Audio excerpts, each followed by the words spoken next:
Greetings all, my name is JD from Studio 2105. Welcome back to Direct Access MixStream, and this is a brand new episode of Weekly Update Wednesdays.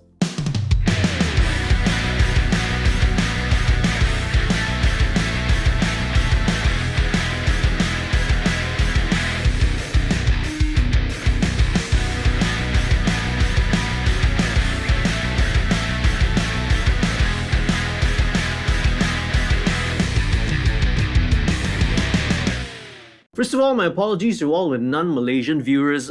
This week's video is going to be something a little bit different from the usual Q&As because I'm going to be looking at an issue that's affecting the Malaysian entertainment industry, specifically the performing arts.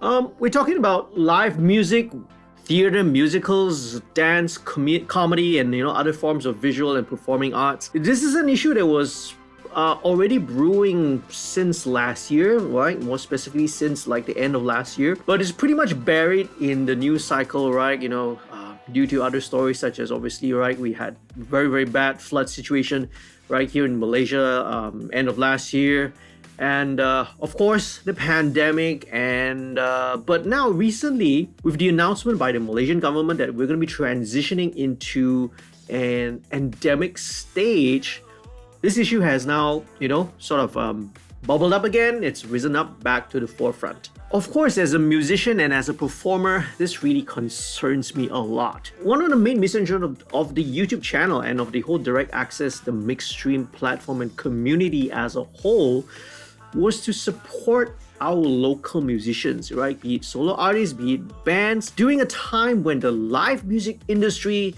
was among the first sectors that, had to be shut down at the start of the pandemic.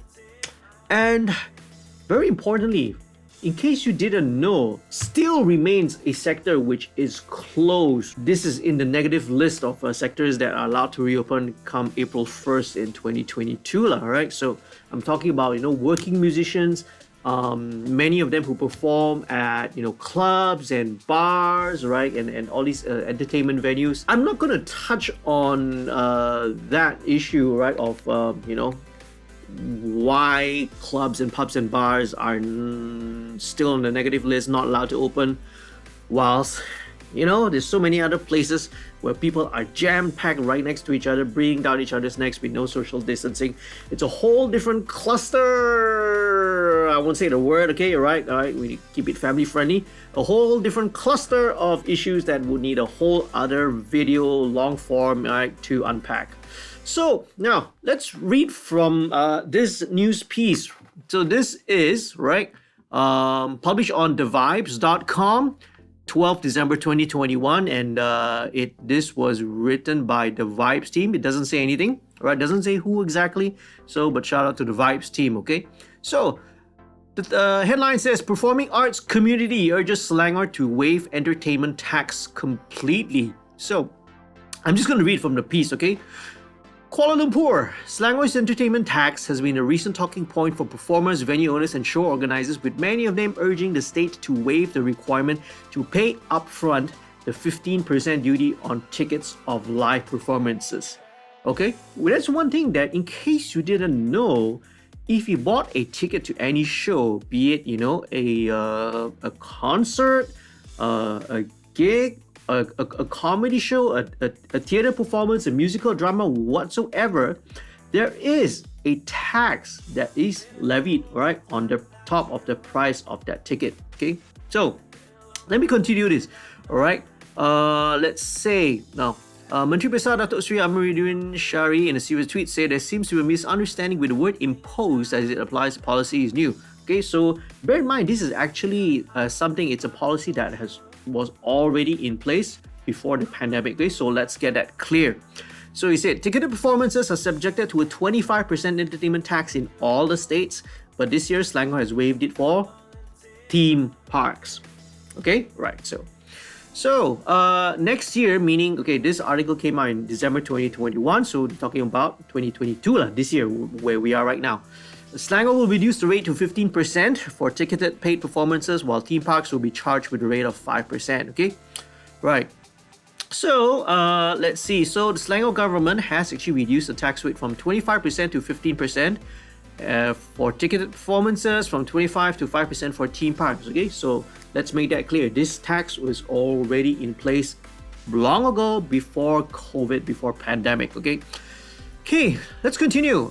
However, the performing arts community is calling for the state government to waive the tax completely to give performers and organizers a chance to recoup their losses, seeing that the industry was closed since the start of the pandemic in 2020. Okay, now that performing arts can be staged after almost 2 years of lockdowns, many art practitioners, right, a lot of companies, a lot of venues are struggling not only to finance their already delayed projects, right, but even to stay afloat lah.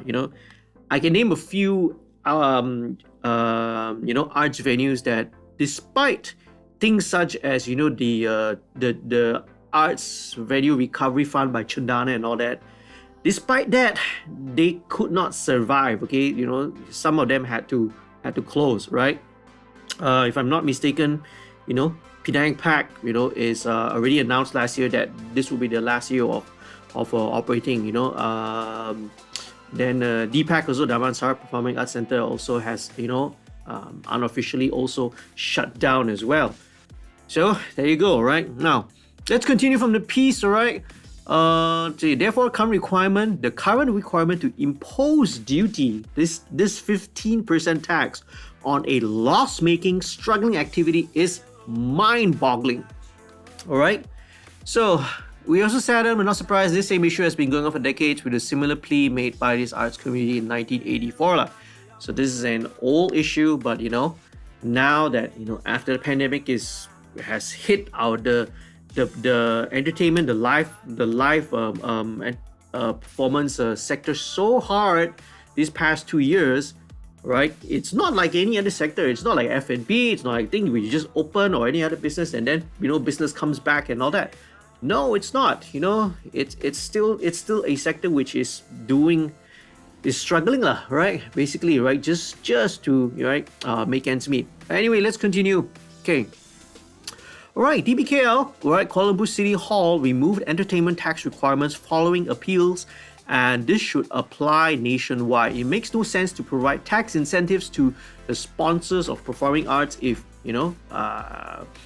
art makers must still pay tax. For example, if like a big corporation decides to sponsor a concert, for example, especially if it's for a charitable cause, they can actually write it off, right, as in their taxes. Okay, but right, so the sponsors can enjoy tax incentives, but the creators, the people who are practitioners themselves, still have to pay the tax. And you see, this tax here, right, is something that's paid upfront before they even sell a single ticket. How it works, okay, it's like this. All right, this is not in the piece, okay, but this is my knowledge.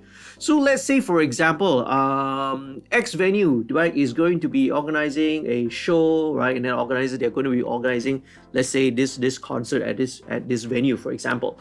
All right, so, and the venue's capacity is, let's say, 500 people.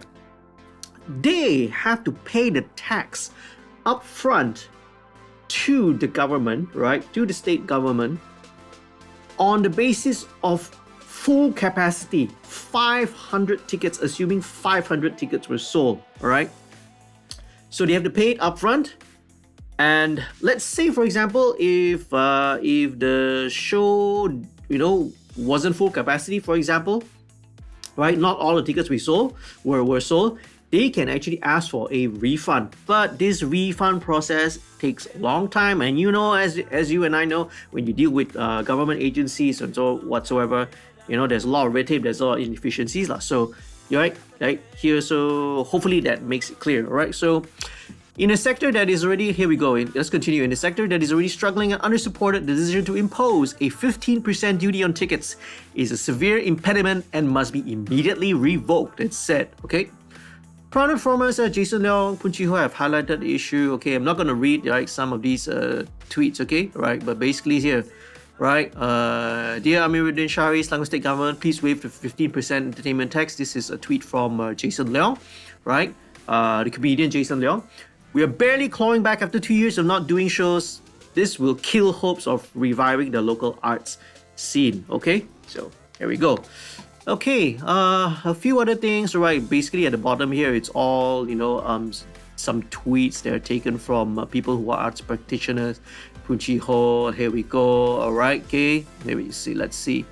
What other staff? Okay. Now let's. I'm gonna just take some of it. You can read the whole piece, right? I'm gonna put a link down in the description. You can read the whole thing by yourself. But basically, right, this 15% tax is going to add more, woes to already woeful comedy circuit. Okay, here we go. Let's go down there, and right here, another key thing. Not all performances are profit making or large scale concerts. So this policy, right, of imposing this entertainment tax on the tickets, it's a whole encompassing policy that covers everything from major events that are sponsored by big giant corporations down to even small, even non-profit. Right? That's a point which I'll cover later, but you can read it from the rest of the piece. Okay. Now, earlier this month, Amiruddin told the Selangor, and again, this is in December 2021. Amiruddin, right, told the Selangor Assembly that the state government lost more than 50 million in revenue due to the recent entertainment tax exemption. Woohoo! All right, okay. The loss in revenue will impact Selangor's development. Okay, all right. Let's see. Okay, all right. So that's pretty much the end of this first piece. So now I'm gonna move to a second piece, right? So again, this is in December 2021. Now fast forward, government has announced that okay, we're gonna transition into the endemic phase in come 1st April 2021. Pretty much everyone can open back. Well, yeah, not everyone again, right? But when you're just trying to get back on your feet, things this tax, is happening there. And let's move on to the second piece, okay? And the second piece is also on the vibes, also from the vibes. Producers, performers lament absurd Selangor entertainment tax. Right, this piece is by Lancelot Tessera. Right, super cool name, by the shout out to Lancelot. Okay, all right. I also follow him on Twitter as well. So let's read from the piece. As COVID-19 lockdowns are lifted and the nation inches cautiously towards endemicity, the live performance industry, one that ought to be greeting the news with ardent favor, okay? We think that people in the music, in live performances, think that, oh yes, it's going to be good, we're going to be transitioning into the endemic phase.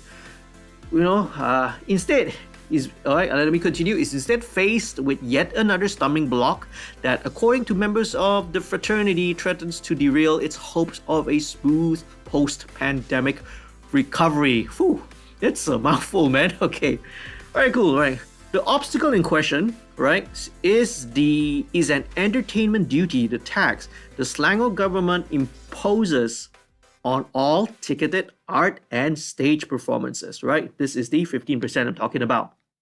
So here we go. This is the announcement by the Selangor State Treasury. It's just a letter, all right, saying that blah blah blah. We're gonna tax you. We're gonna tax your assets and all your shows and all your tickets. And again, I explained it earlier. It's taxed on all for full capacity. Okay. So let's see. This one I said earlier already. Yeah, 50 million loss in revenue. Right. It's not a new tax. It's a reduction.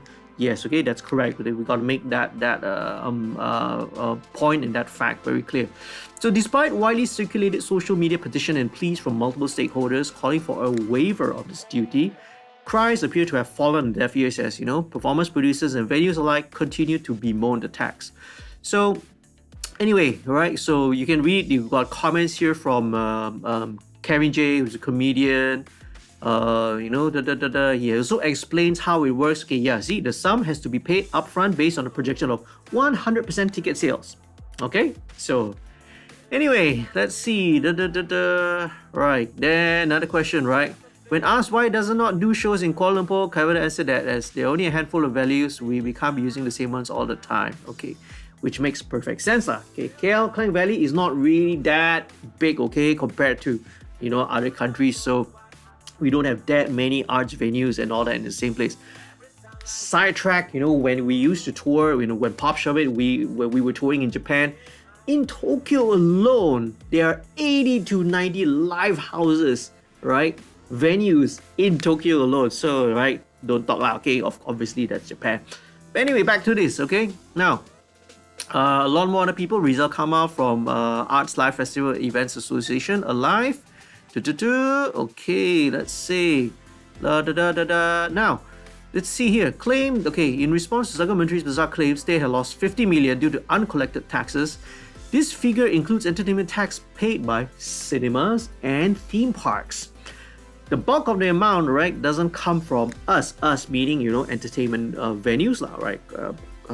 Concert halls, live entertainment venues, and well, let's see. Okay, we got other, you know, other comments and as well. Brian Kwan, PJ Pack at Wanutama. Okay, right. Okay, many organizers were apprehensive due to the tax, some being forced to forego venues in Singapore for tax-free ones in Kuala Lumpur. Okay, right. Kwan said waiving the duty would greatly assist the industry as the performing arts provide intangible contributions to the state. So, you know, entertainment tax, this is more harm than benefit. Yeah, you know, the state government says that, oh, we lost 50 million in revenue. So, this, right, a lot of people say, right, the common thread among people that the Vibe spoke to was how this entertainment tax would likely cause more harm than good, okay? Right, you know, let's say Selangor will lose out on multiplier economic benefits, right, such as, you know, besides buying tickets, you know, audience members, when people go, they also spend money on food, drinks, parking. I mean, you know, you go to a concert, you also spend money on a lot of things, right? You go have your dinner, you buy F&B, you buy this and that, right? It's not only just going there for the ticket. Let's say, right, furthermore, when international borders reopen come April 1st, Selangor stands to lose out on precious tourism revenue when producers choose to hold shows in other states, right? For example, in KL or other states, okay? Right. So, right. Else? Right. Bandar Taman Assemblywoman Jamalia Jamaluddin, okay, promises to raise this matter in the next sitting of the State Assembly. So, okay, we're gonna be paying attention, right? Right, talking about, you know, we the people, the rakyat, the constituents lah. Okay, right, calling the current transition to endemicity a critical period. As practitioners, we only have just begun resume generating income. Just only, okay, right?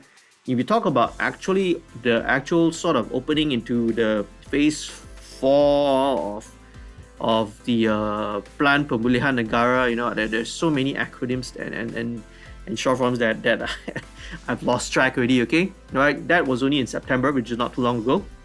Right, so we should think about how to encourage them, right, meaning the arts, right, the live performance industry, to make a comeback, okay? So anyway, that's the end of that piece, and I'm going to sort of wrap up with this last third one, which is title is Celebrities Join Call for Waiver on Selangor Entertainment Tax, right? Same thing, Lancelot Tessera. Now this one I'm not gonna read too much into it because it kind of sort of recaps everything, and you know, this is just taking quotes from a lot of people, okay? All right. Rapper producer Ultimate, shout out to Ultimate, okay, said waiver would be a gesture of good faith for an industry that was one of the hardest hit by the pandemic, okay? Now, he called on entertainment industry practitioners to take their business to other states if the state government was unable to give industry a little leeway, right? Shout out to that, all right? I'm going to be talking to Ultimate when this video comes out, right? At the same time this video comes out tonight on the Malaysian musicians on Clubhouse, the Clubhouse room, right? That Ultimate and us also hopefully will bring this up, okay? Dato' Zainal Abidin says, right, are you giving us a free venue? You're giving us entertainment education where, you know, this tax money, does it go to things such as arts education purposes and all that? What have you given us? Do you have the taxes? When the industry opens, you want to strangle us. Alright, so Dato' Zainal Abidin, shout out to you, man. Alright, so a lot more. I'm not gonna read all of it, but you know, you can read it from yourself. Again, I'm gonna leave all this down in the description below. Let's wrap this up. Okay, now the way I've seen it is that in the conversations online that's going on right now these past couple of days, there are actually two things the Selangor state government can do. One of it is like immediate, near term, and the second one is more of a long-term measure. So the first one is, okay, and I'm good. This is actually, most of this I've actually quoted this from Merdekaya's Twitter feed, so do check it out. Again, link's gonna be down below. The first thing that the Selangor state government can do near term, immediately, is to waive all the entertainment taxes and license fees for the year 2022, or this year. Okay, so now, okay, I mentioned right about that KL does not, KL has already waived this tax. In last year's 2021 budget speech, right, federal government announced that it will waive entertainment duties for the federal territories, that is KL, Putrajaya, Labuan, okay? And the finance minister, a certain Tengku Zafrul, right, who ain't the most popular person in the room, if you know what I mean, okay, even encouraged the individual states to follow suit, right? Which sadly, Selangor, which is not only the most prosperous state in Malaysia, but also supposed to be the most progressive, the most liberal one, because they are, after all, led by supposedly a PH government. I know that I hate to bring in politics into my channel, into my videos, but I apologize. I just have to talk a little bit about this, okay? But sadly, Selangor opted not to do it, but instead they whine about how much revenue they lost. They whine about, we lost 50 million in revenue. Okay, so that's the first thing, right, that many people are calling out the Selangor state government to do. First thing, okay? Now, the second and the more long-term solution is this, right? Very, very simple. Is to create a separate licensing and tax category for the arts. You see, this is why it makes sense. You cannot lump small entertainment venues such as art centers, live houses, which very often, sometimes, right, they function on a non-profit basis. Some of them do. You cannot lump all these kind of venues together with movie theaters, theme parks, all these which are owned by giant corporations. For them, the tax is like nothing, but for a small company, a small organization, a small production company, having to fork out all these tax, tax in advance some more, okay, right? It's not like something you can pay afterwards. It just makes no sense, right? It just makes no sense. Oh, come on lah. This is common sense, okay? You cannot lump and put everything. You cannot, for example, you can't tax someone who's earning a small amount of money the same percentage, right? We don't do that, right? Do we? We don't tax the same thing for, let's say, a millionaire or a billionaire. They definitely have a different tax. They should be paying more taxes than the average person. So anyway, all right. So this is something a little different. Let's wrap this up, okay? Again, all these are articles you can read, okay? I'm gonna leave the link down below in the description. You can check it out, all right? Okay. And let me know what you guys think about this issue. Sorry again, this is a little bit ranty, and I do apologize for bringing a little bit of politics, but if I recall, I read someone said it. I don't know if I can attribute it to Bob Olson, who is a mastering engineer that I've worked with, or whether they read it in a forum. The Womb forum is it's an audio forum that I used to frequent a lot. All right.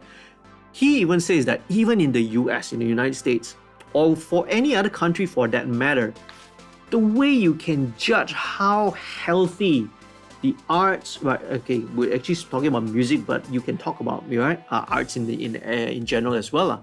The only way you can tell, right, how healthy the industry is doing is by looking at the live entertainment and the live music sector. How well is it doing? Not looking at the charts, not looking at all the top 10, top 20 charts, not looking at all those big award shows and reality programs and whatever is on TV, satellite TV or whatever, right? You have to look what's happening on the ground. That, right, the pulse of how well an art scene and a music scene is doing is by how well all these live venues are doing.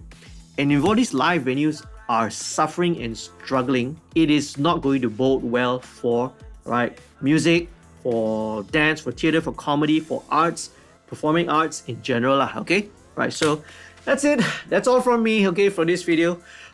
Please do leave a like and do share this with your friends, right? Hopefully, right, this can raise a little bit of awareness out there.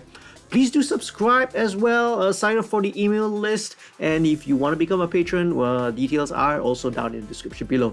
See you again in another video real soon, right? Stay safe, stay happy, healthy, happy recording and mixing. Peace, love, and music.